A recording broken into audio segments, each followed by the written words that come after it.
First, the bad news: North Korea has successfully tested its most powerful intercontinental ballistic missile yet. Early estimates put the range, if flattened out from the steeply lofted trajectory at which it was fired, at around 13,000 kilometers (8,100 miles).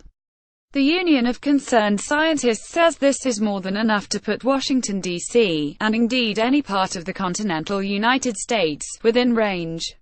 They point out that we do not know how heavy the payload was, that despite Pyongyang's claim to have tested a superlarge heavy warhead, the increase in range suggests it was perhaps a much lighter mock warhead, and the distance a heavier, nuclear-armed missile could travel would be shorter.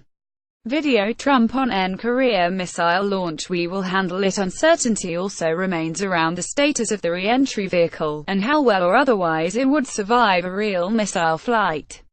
New missile capable of striking entire U.S., North Korea says, but this is, once again, progress, with the Kim regime proclaiming a new ICBM to add to its arsenal, which they have named the HWA-15. HWA means Mars in Korean. This was also a rare, if not unprecedented, night launch. We saw a late-night ICBM launch in July, from what appears to be a new site. Improving their capability to fire from different locations, at different times of the day, increases their chances of being able to get a real missile fueled and into the sky before it could be detected and attacked. Video: North Korean state TV announces ICBM missile tests. So, the bad news is pretty bad. But there is also good news. First, this isn't as provocative as it might have been.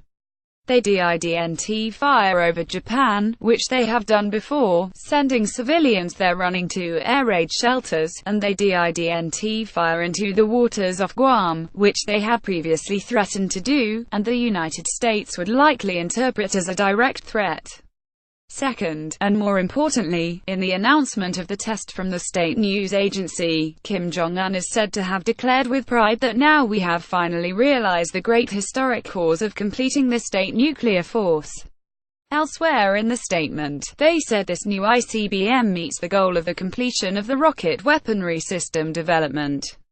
Image: South Korea fires a missile in a show of force following the North's HWA-15 test. This seems an odd, and somewhat premature claim to make given the uncertainties outlined above, but an optimistic way to read it would be that if they're prepared to declare the ICBM program complete, there might be no need to carry out more tests in the near future.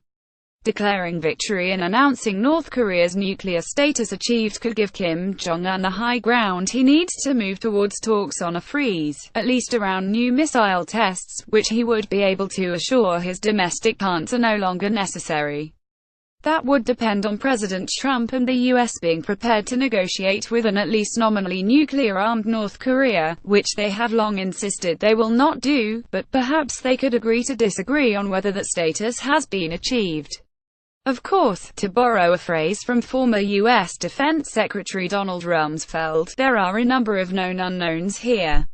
Video: UK can't deal with Korean nuclear weapons. We don't know, and we can't know, what is really going on in Pyongyang, the motivation behind Kim Jong-un's statement, and what Donald Trump has in mind when he says this will be handled. What we do know with absolute certainty is that the consequences of military action would be devastating.